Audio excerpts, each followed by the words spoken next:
How are you all? I hope all is well. Today we are discussing about chapter 5. ठीक है, children and women in sports. Revise chapter 5 important question. Okay. उससे पहले एक important discussion करना है आपसे, एक इम्पोर्टेंट इंफॉर्मेशन देनी है आपको। जो अब आपका होमवर्क है, पहले आप स्कूल में मेल करते थे, नहीं, अब मेल नहीं करना है। जहां से स्कूल पोर्टल से आपको होमवर्क मिलेगा उसी पे आपको होमवर्क अपलोड करना है। ठीक है, उसी पोर्टल से मिलेगा। और आपको होमवर्क का जो टाइम है, जैसे आपको सपोज करो 2 डेज का टाइम मिला है, तो अगर आप 2 डेज में सबमिट कर देते हैं या अपलोड कर देते हैं तो वो सॉफ्टवेयर ले लेगा। अगर 2 डेज के बाद सबमिट करते हैं तो वो सॉफ्टवेयर उसे अलाउ नहीं करेगा। तो सबसे पहले ये ध्यान करना है आपको, जो वीवीवी वाला पोर्टल है जहां से आप होमवर्क लेते हैं या जहां से आपको होमवर्क मिलता है, उसी पे आपको होमवर्क अपलोड करना है। ठीक है, और भी सब्जेक्ट में बताया होगा। ठीक है, आज हम सबसे पहले बात करते हैं मल्टी चॉइस क्वेश्चंस की। जैसा सीबीएसई का रूल्स चेंज हुआ था, इसी ईयर चेंज हुआ है कि 20 मार्क्स के क्वेश्चन है जो 1 मार्क के आते हैं। उसमें कुछ मल्टीपल चॉइस होते हैं, कुछ 1 वर्ड आंसर होते हैं, कुछ फिलिंग द ब्लैंक्स होते हैं, या कुछ बात करूं मैं ट्रू या फॉल्स होते हैं। तो बेसिकली हमने क्या लिया है, हमने एमसीक्यू क्वेश्चन लिए हैं। ठीक है, एमसीक्यू क्वेश्चन पे डिस्कस करेंगे। जैसे पहला क्वेश्चन है आपका, what is an abnormal curvature of spine at front terms. ठीक है, टर्म्ड एज, दोबारा पढ़ रहा हूं, what is an abnormal curvature of spine at front termed as. कौन सी डिफॉर्मिटीज होती है जिसमें जो स्पाइन का कर्वेचर फ्रंट टर्म्ड हो जाए या फ्रंट की साइड होता है, कौन सा होता है? देखिए, पहले बात करते हैं काइपोसिस। काइपोसिस में क्या होता है, अपर बॉडी का होता है। लॉर्डोसिस में स्पाइन का कर्वेचर फ्रंट टर्म्ड होता है। तो आंसर क्या होगा आपका, बी लॉर्डोसिस। ठीक है, आंसर क्या होगा, बी लॉर्डोसिस।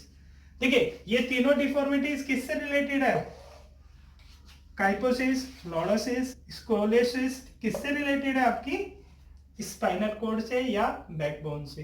ठीक है, आगे चलते हैं। Second question, motor development consist of filling the blanks stages. ठीक है, कितने ईयर की स्टेज तक रहता है?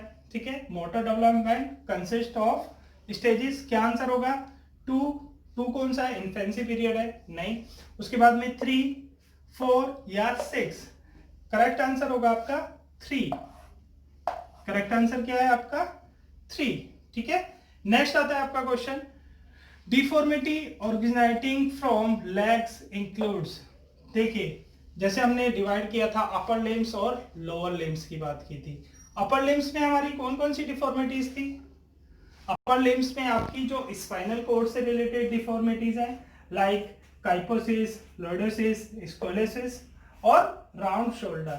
ये किस में आती है, आपकी अपर लिम में, मींस वेस्ट से ऊपर की बात करते हैं। लोअर लिम की बात करें तो लोअर लिम में कौन कौन सी आती है आपकी, नॉक नीज, फ्लैट फुट, बो लेग्स। ठीक है, कितनी आती हैं, 3 टाइप की डिफॉर्मिटीज होती हैं। कौन कौन सी होती हैं, नॉक नीज, बो लेग और flat foot.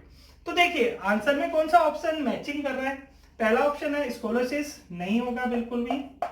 Second one lordosis, ये भी नहीं होगा। काइपोसिस, ये तीनों स्पाइनल कॉर्ड से रिलेटेड हैं, तो ये तीनों ऑप्शन नहीं होंगे।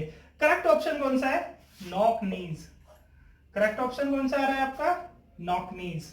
ठीक है, समझ में आ रहा है? एमसीक्यू क्वेश्चन मैं इसलिए दे रहा हूं आपको कि आपको हेल्पफुल हो सके। ठीक है ना, क्योंकि क्या है, ये सिलेबस लास्ट ईयर ही चेंज हुआ था। तो पहले क्या आता था, 1 वर्ड के जो क्वेश्चन आते थे वो एक्सप्लेन करने के लिए आते थे, और अब क्या है, एमसीक्यू है, फिलिंग द ब्लैंक्स है, ट्रू फॉल्स है। ठीक है, तो ये थोड़ा चेंज हो गया है सिलेबस में। नेक्स्ट क्वेश्चन आता है आपका, women sports person participated in Olympics for the first time in.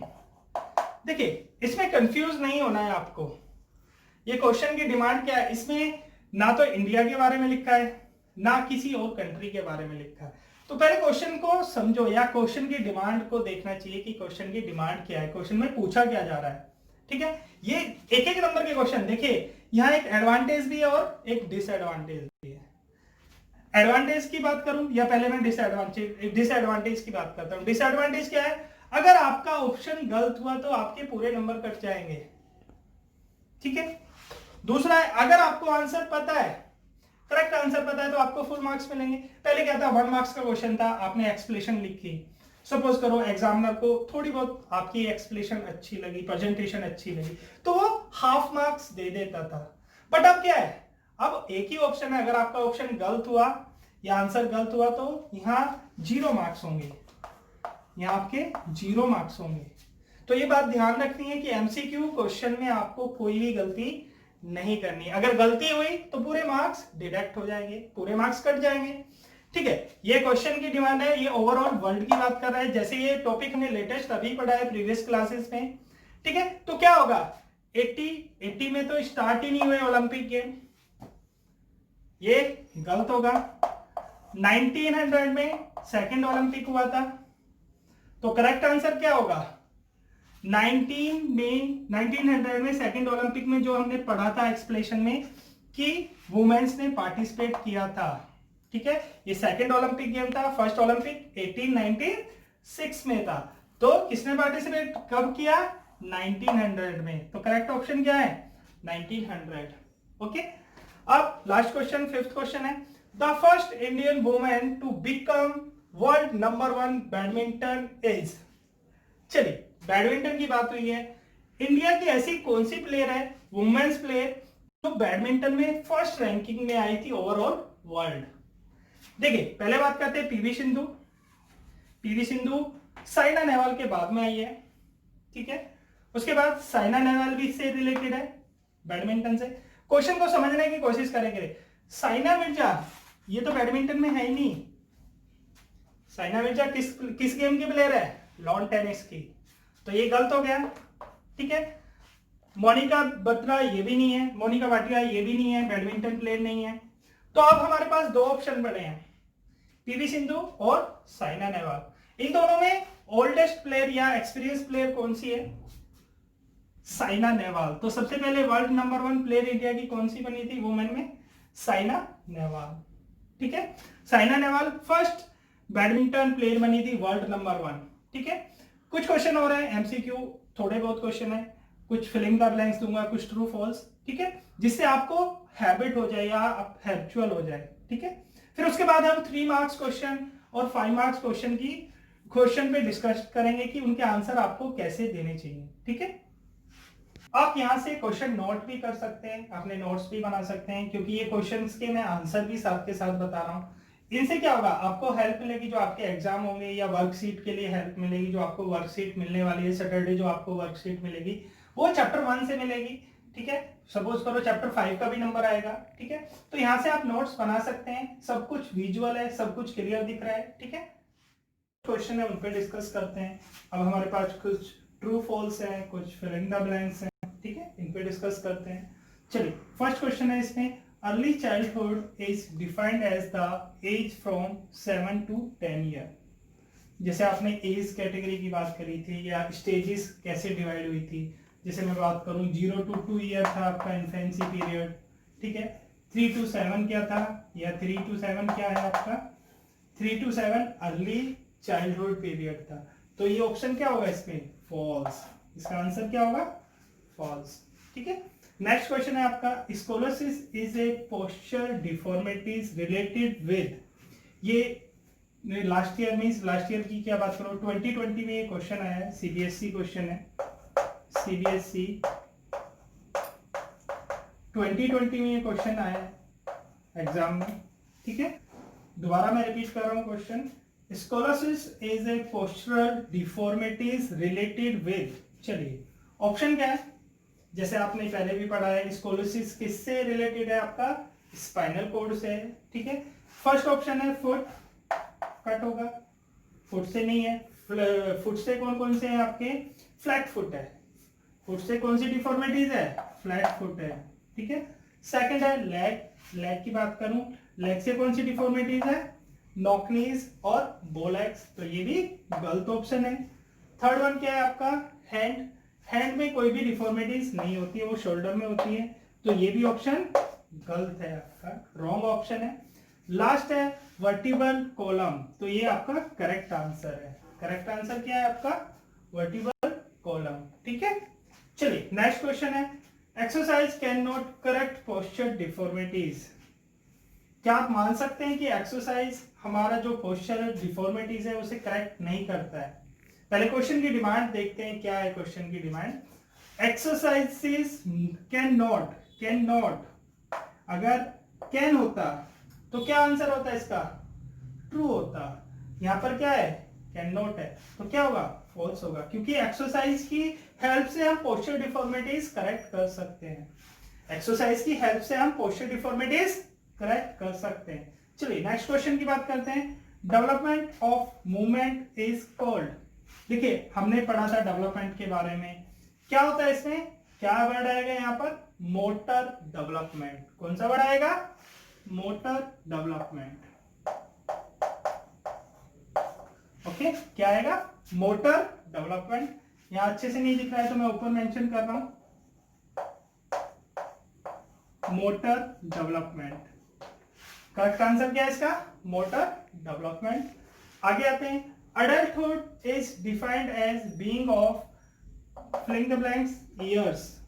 Blanks छोड़ा है, कितने ईयर्स तक होती है जो आपकी अडल्टहुड की बात करते हैं? बीइंग मींस स्टार्ट कब से होती है?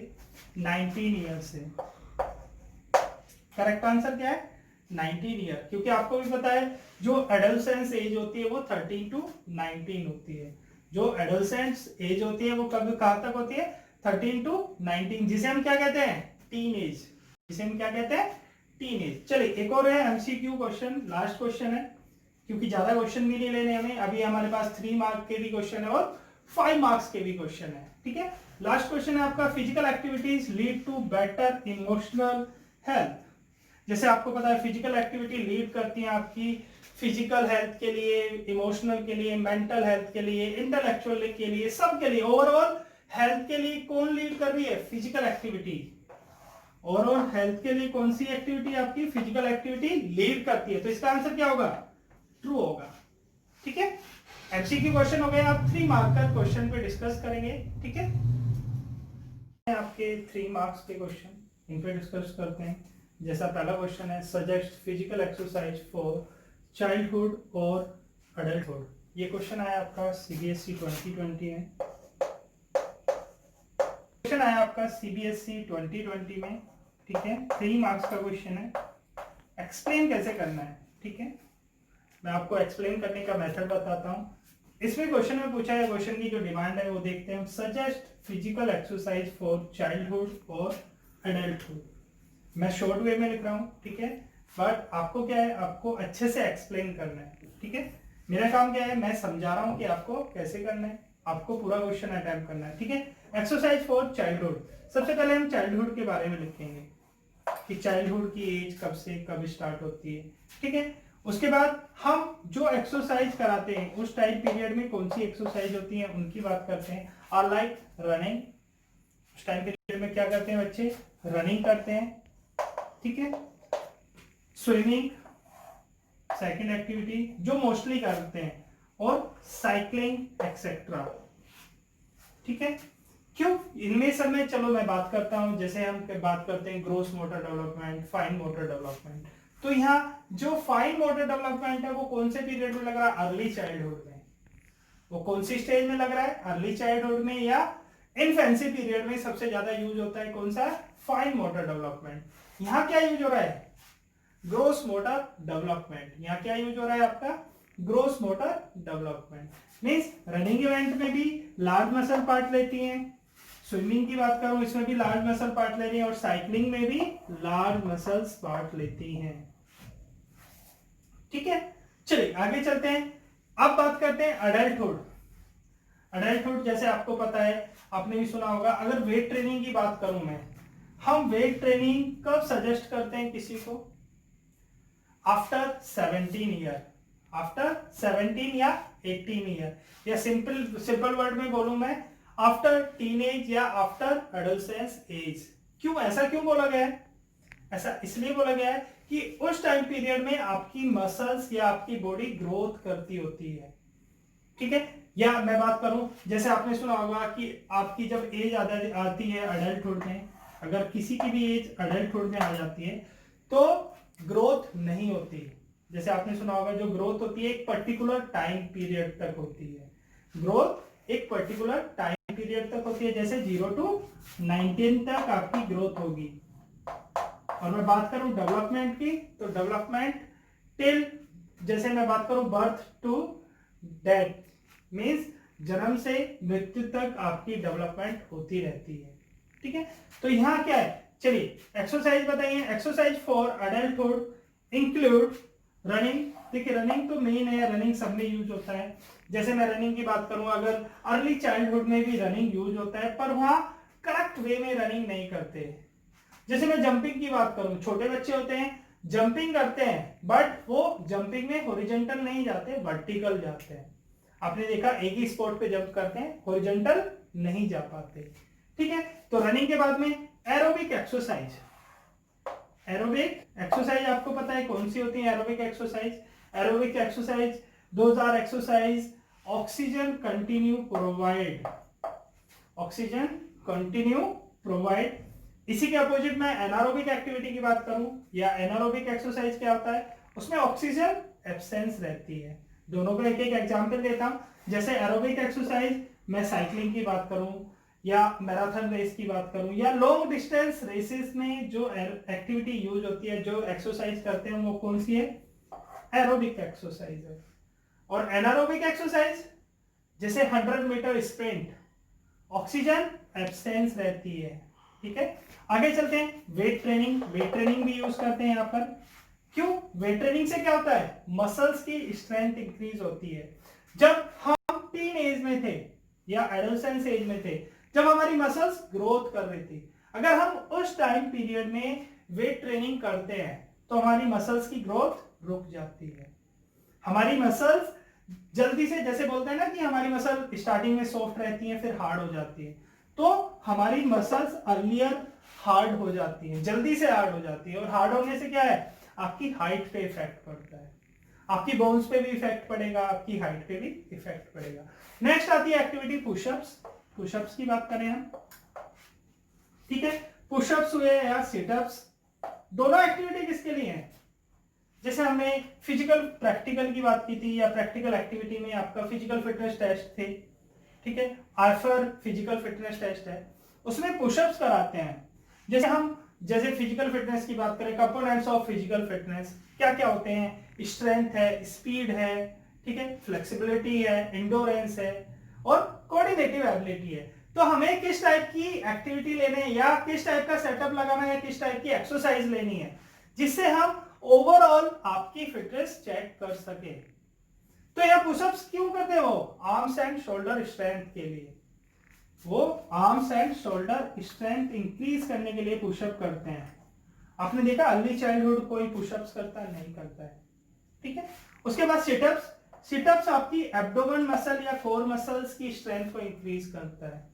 सिटअप्स क्या कर रही है? आपकी एब्डोमेन या कोर मसल्स की स्ट्रेंथ को इंक्रीज कर रहा है, और जो आपकी एब्डोमेन पे या बेली फैट, एब्डोमेन पे बेली फैट है, उसको डिक्रीज करता है, रिड्यूस करता है। समझ में आ रहा है अच्छे से? आगे चलता है। एडल्ट रिक्वायर सच एक्सरसाइज और activities to improve bone and muscular strength. इससे पहले क्या था? अगर हम एक्सरसाइज करते हैं या वेट ट्रेनिंग करते हैं तो उससे हमारी हाइट पे इफेक्ट पड़ता है, बोन पे इफेक्ट पड़ता है। देखिए अगर बोन सॉफ्ट होंगी तो आपकी हाइट इंक्रीज होती रहेगी। जहां आपकी बोन हार्ड होना स्टार्ट हो गई, आपकी हाइट वहीं पर रुक जाएगी, ठीक है ना।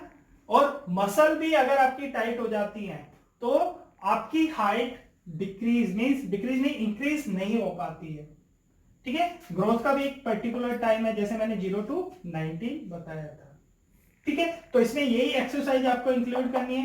क्वेश्चन को और अच्छा करने के लिए, अच्छी प्रेजेंटेशन देने के लिए आप एक्सप्लेन कर सकते हो 15 to 20 वर्ड, जैसे चाइल्डहुड पे और अडल्टहुड पे, दोनों को सेपरेटली एक्सप्लेन करेंगे। उसके बाद में अलग अलग उनकी एक्सरसाइज आप राइट डाउन करेंगे, ठीक है। नेक्स्ट क्वेश्चन है आपका, comment of the outlook of Indian society towards the participation of women in sports. ये क्वेश्चन आया आपका सीबीएसई 2019, सीबीएसई 2019। चलिए क्वेश्चन की डिमांड क्या है, सबसे पहले बात करते हैं। एक स्पोर्ट्स पार्टिसिपेशन ऑफ वुमेन की बात की है, जो हमारे इंडिया में लेस पार्टिसिपेशन होता है वुमेन का स्पोर्ट्स में, उनके रीजन, जो सोसाइटी का आउटलुक होता है उसकी बात कर रहे हैं। चलिए पहला है आपका sports is male dominated field. Sports is male dominate field means हमारी जो थिंकिंग है, हम पहले से यही सोचते हैं। जैसे आपने ओलंपिक की बात की थी कि हम ओलंपिक में क्या कर रहे थे कि जो ओलंपिक एंशिएंट ओलंपिक थे उसमें हम वुमेन्स को पार्टिसिपेट नहीं कराते थे। चलिए sports is male dominate field की बात कर रहे थे अभी हम, ठीक है।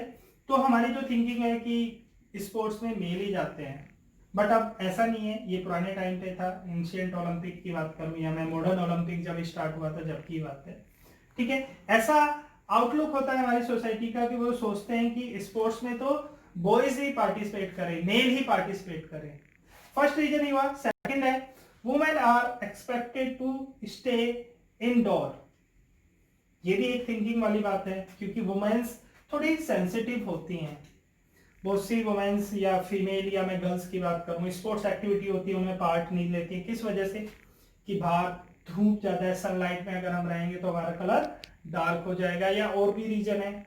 जैसे बात करूं कि जो कॉस्ट्यूम या उनकी ड्रेस होती है, स्पोर्ट ड्रेस अलग होती है। जैसे कुछ गेम है, जैसे मैं खो खो की बात करूं या हैंडबॉल की बात करूं, तो उसमें कॉस्ट्यूम या जो उनका ड्रेसिंग लुक होता है वो शॉर्ट्स और टी शर्ट होता है, तो उससे भी हेजिटेट होके वो बाहर जाना पसंद नहीं करती है। चलिए और भी है, जैसे 3 मार्क्स का क्वेश्चन है तो हमें 3 सब हेडिंग देनी है, यहाँ पर 2 ही है, तीसरी सब हेडिंग की बात कर रहा हूं मैं। जैसे पब्लिक ट्रांसपोर्ट की बात करता हूं या मैं सेफ्टी की बात करता हूं, वुमेन्स के लिए सेफ्टी या पब्लिक ट्रांसपोर्ट की बात करता हूं, या वेन्यू की बात करता हूं, स्टेडियम की बात करता हूं, वो भी एक मेजर पॉइंट है, ठीक है। उसकी भी प्रॉब्लम आती है। जैसे सपोज करो अगर किसी बच्चे को मयूर विहार फेज 3 से नेहरू स्टेडियम जाना है और उसके पास पर्सनल व्हीकल नहीं है, तो क्या है, उसे जाने में भी बहुत टाइम लगेगा और जो रास्ते में प्रॉब्लम फेस करनी है, क्योंकि हमें भी पता है दिल्ली का जो एनवायरमेंट है वो गर्ल्स के लिए इतना सेफ नहीं है, ठीक है। ये भी प्रॉब्लम आती है, ठीक है। और क्या प्रॉब्लम आएगी? बॉडी स्ट्रक्चर वाली प्रॉब्लम आती है। जैसे मेल का बॉडी स्ट्रक्चर कुछ और है, फीमेल का बॉडी स्ट्रक्चर कुछ और है, ठीक है। आई होप ये दोनों क्वेश्चन आपको अच्छे से समझ में आ गए होंगे। 3 मार्क्स के क्वेश्चन है। अब लास्ट में हम 5 मार्क्स के क्वेश्चन आपसे डिस्कस करेंगे, ठीक है। नेक्स्ट क्वेश्चन आते हैं आपके 5 मार्क्स के क्वेश्चन पे डिस्कस करते हैं, ठीक है। लॉन्ग टाइप क्वेश्चन है, ठीक है। फर्स्ट है आपका explain the causes and corrective measures for knock knees and scholarships. ये क्वेश्चन है आपका सीबीएसई 2019, सीबीएसई मीन्स ये क्वेश्चन 2019 में आया है आपका। 5 मार्क्स का क्वेश्चन है, ठीक है। सबसे पहले अगर हम क्वेश्चन की बात करें, सबसे पहले हमें क्या करना है, अगर मैं नॉकनीज की बात करूं तो नॉकनीज को एक्सप्लेन करना है मुझे कि नॉकनीज होता क्या है, ठीक है। नॉकनीज के बारे में लिखना है। नॉकनीज जैसे आपको पता है कि आपकी बोथ नीज या जो भी ये डिफॉर्मिटीज है, नीज दोनों टच होती हैं। जबकि जो करेक्ट की बात करूं, अगर करेक्ट नीज की बात करूं, चलिए नॉकनीज को एक्सप्लेन करना है कि नॉकनीज मींस होता है क्या, जैसे बोथ नीज टच रहती हैं, ठीक है। ये डिफॉर्मिटीज के फिर उसके बाद में नॉकनीज को एक्सप्लेन करने के बाद में हम कॉजेस की बात करेंगे कि कॉजेस ऑफ नॉकनीज। जैसे फर्स्ट कॉजेज है फॉल्टी स्टैंडिंग पोस्चर, तो इसे एक्सप्लेन करना है कि फॉल्टी स्टैंडिंग पोस्चर क्या होता है। जैसे स्टैंडिंग पोस्चर आपको पता है कि आपकी चिन, चेस्ट, एब्डोमेन ये एक ही लाइन में होते हैं, ठीक है। शोल्डर ना डाउन होंगे ना बैकवर्ड होंगे, मींस ना अपवर्ड आगे की तरफ डाउनवर्ड होंगे और ना बैकवर्ड होंगे, ठीक है। इसे एक्सप्लेन करना है। उसके बाद रिकेट्स, रिकेट्स मींस बोन से रिलेटेड है ये डिजीज, कि इसमें आपकी बोन डेंसिटी कम होने लगती है। बोन में से डेंसिटी मींस बोन बेंड होनी स्टार्ट हो जाती है। पोस्चर डिफॉर्मिटीज में क्या होता है, जैसे मैं बात करूं बोन का एंगल चेंज होने लगता है, ठीक है। उसके बाद ओबेसिटी है, ओबेसिटी की वजह से भी नॉकनीज हो सकता है। कॉजेज में ओबेसिटी भी है, नॉकनीज उसकी वजह से भी हो सकता है। तो यहां हम तीनों को एक्सप्लेन करेंगे सबसे पहले, ठीक है। ओबेसिटी क्यों दिया है कॉजेज, अगर कोई जो ज्यादा ओबेस पर्सन होता है तो उसके नीज पे बहुत इफेक्ट पड़ता है उसके वेट का। अगर वो वेट कैरी करके चलता है तो उसके नीज पे बहुत इफेक्ट पड़ता है। और क्या होगा, और भी हो सकता है, जैसे स्टार्टिंग में अगर हम फोर्स करते हैं छोटे बच्चे को जल्दी से खड़े होने के लिए या जल्दी से चलने के लिए, उसकी वजह से भी नॉकनीज हो सकता है, ठीक है। या माल न्यूट्रिशन, अगर कोई बच्चा प्रॉपर न्यूट्रिशन नहीं लेता, उसकी डाइट में कैल्शियम या फॉस्फोरस कम होता है, उसकी वजह से भी नॉकनीज हो सकता है, ठीक है। अब आता है, उसके बाद में आता है हमारे करेक्टिव मेजर्स लिखने हैं कि नॉकनीज को करेक्ट कैसे कर सकते हैं हम, नॉकनीज को करेक्ट कैसे करते हैं। पहला लिखा है horse riding. Horse riding best exercise है नॉकनीज को करेक्ट करने के लिए। क्यों? क्योंकि इसमें नीज में गैप आता है। अभी क्या है, क्या प्रॉब्लम है कि नीज टच है, ऊपर से परफेक्ट टच नहीं है। तो हॉर्स राइडिंग से क्या होगा, आपकी जो भी होगा जिसको नॉकनीज की प्रॉब्लम है उसकी नीज में गैप आना स्टार्ट हो जाएगा, ठीक है। नेक्स्ट है पद्मासन। पद्मासन से भी इफेक्ट पड़ेगा नीज पे। गोमुख आसन, यूज ऑफ वॉकिंग कैलिपर्स, जो वॉकिंग कैलिपर्स होते हैं उनका यूज करते हैं तो हमारी नीज में गैप आ सकता है, ठीक है, या आ जाता है। यूज करेंगे, प्रॉपर यूज करते हैं। उसके साथ हमें एक और यूज करना है कि आप करेक्ट पोस्चर में रहें, चाहे वो स्टैंडिंग हो या सिटिंग हो, ठीक है। अब बात करते हैं सेकंड वन, स्कोलोसिस की। सबसे पहले हम स्कोलोसिस को एक्सप्लेन करेंगे कि कौन सी प्रॉब्लम है स्कोलोसिस में, जैसे सी शेप या एस शेप बनती है बोन, बैकबोन, ठीक है। मिड पार्ट में होता है, कौन से उसमें लिटिलियर पार्ट वाला जो होता है, मींस स्कोलोसिस आपका लेटिलियल रीजन में ज्यादा होता है, मींस जो बैकबोन का मिड पार्ट होता है वहां से आपकी बैकबोन सी शेप या एस शेप में होती है। जिसको ये प्रॉब्लम है तो बैकबोन सी शेप में चली जाती है या एस शेप में। जैसे आपने देखा होगा बहुत से पर्सन शोल्डर डाउन करके चलते हैं, कोई राइट साइड करता है, कोई लेफ्ट साइड करता है, तो वो हैप्चुअल हो जाता है। तो उसका इफेक्ट कहां पड़ता है, उसकी बैकबोन पे पड़ता है। बैकबोन सी शेप या एस शेप पे आ जाती है, सी शेप या एस शेप में आ जाती है, ठीक है। तो किस वजह से होता है, कॉजेस की बात करते हैं, उसके बाद में क्या एक्सप्लेन करेंगे आप, कॉजेज ऑफ स्कोलोसिस। पहला कॉजेज है heavy load on shoulder. Heavy load shoulder आप अगर वन साइड कैरी करते हैं, बेसिकली वन साइड ही कैरी कर सकते हैं, बोथ साइड कैरी नहीं कर सकते, तो क्या होता है अगर आपका एक शोल्डर डाउन होगा तो उस टाइम उस साइड में होने की चांसेस ज्यादा रहेंगे डिफॉर्मिटीज, ठीक है।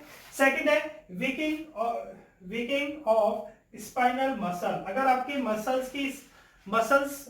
आपके स्पाइनल कॉर्ड की मसल्स वीक है, उसकी वजह से भी ये प्रॉब्लम आ सकती है। लास्ट वन है रॉन्ग हैबिट ऑफ सिटिंग। देखिए स्टैंडिंग रॉन्ग हैबिट से भी हो सकता है, सिटिंग से भी हो सकता है। जैसे आपको पता है सिटिंग में, अगर सिटिंग की जो करेक्ट पोजीशन है वो आपकी दोनों, जैसे लोअर लिंग में भी 90 डिग्री का एंगल बनता है और अपर लिंग में भी 90 डिग्री का एंगल बनता है। मींस रॉन्ग हैबिट अगर आपकी सिटिंग में होगी तो प्रॉब्लम होगी, ठीक है। स्कोलोसिस की बहुत से पर्सन होते हैं सिटिंग पोजीशन में भी उनका एक बॉडी पार्ट एक साइड के लिए डाउन होता है, ठीक है, इस साइड डाउन हुआ या इस साइड, मींस बैकबोन स्ट्रेट नहीं रख पाते, ठीक है। अब आते हैं करेक्टिव मेजर्स की बात करते हैं, ठीक है। ये ब्रेस्ट स्ट्रोक आपका स्विमिंग से रिलेटेड है, ठीक है। स्विमिंग में एक स्किल होती है, अगर इसे करते हैं तो इसे करने से क्या होता है, आपकी स्कोलोसिस वाली प्रॉब्लम करेक्टिव होती है।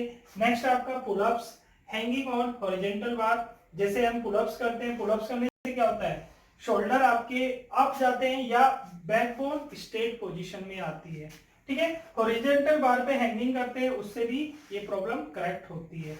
और सिंपल है, अगर हम साइडवर्ड स्ट्रेचिंग करते हैं, ठीक है, साइडवर्ड स्ट्रेचिंग करने से भी ये प्रॉब्लम ठीक होती है। जैसे अगर सपोज करो हम लेफ्ट और राइट साइडवर्ड स्ट्रेचिंग करते हैं तो उससे भी स्कोलोसिस ठीक हो सकता है। फिर आपका फ्लेक्शन एक्सटेंशन ऑफ स्पाइन, ये इसी में आता है साइडवर्ड स्ट्रेचिंग में।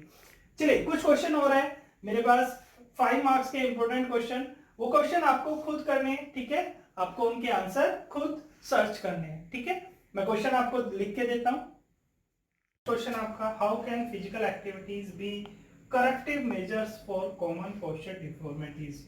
मींस फिजिकल एक्टिविटीज कैसे करेक्टिव करती हैं जो हमारी कॉमन पोस्चर डिफॉर्मिटीज है, उनके बारे में एक्सप्लेन करना है। जैसे मैं बात करूं योगा आसन की या जो भी प्रैक्टिकल एक्सरसाइज होती है, फिजिकल एक्सरसाइज होती हैं, वो कैसे करेक्टिव करती हैं। जैसे मैं पुशअप्स की बात करूं, जो अभी हमने लेटेस्ट बात करी है कि पुशअप्स करने से क्या होता है, या पुलअप्स की बात करूं, पुलअप्स करने से हम स्कोलोसिस को करेक्टिव कर सकते हैं, या नोक नीज के लिए जो एक्सरसाइज है, हॉर्स राइडिंग वाली एक्सरसाइज है, ठीक है। तो एक्सरसाइज के बारे में लिखा है, फिजिकल एक्टिविटीज के बारे में आपको मेंशन करना है। सेकंड क्वेश्चन है, what are the advantage of maintaining correct posture, maintaining a correct posture. क्या एडवांटेज होते हैं करेक्ट पोस्चर के? देखिए बहुत सारे एडवांटेज है। आप फिजिकली फिट होंगे, नंबर 1, आपकी पर्सनैलिटी अच्छी होगी, बॉडी स्ट्रक्चर अच्छा होगा, बॉडी शेप अच्छी होगी, ठीक है। आप मेंटली फिट होंगे, ठीक है, आप मेंटली फिट होंगे, इकोनॉमी भी आपकी वेल होगी, क्योंकि कोई खर्चा नहीं होगा अदर से, मीन्स एक्स्ट्रा खर्चा नहीं होगा डॉक्टर का या किसी और का, ठीक है। और क्या होगा, आपको इमोशनली आप कंट्रोल होंगे, इमोशनली वेल भी होंगे।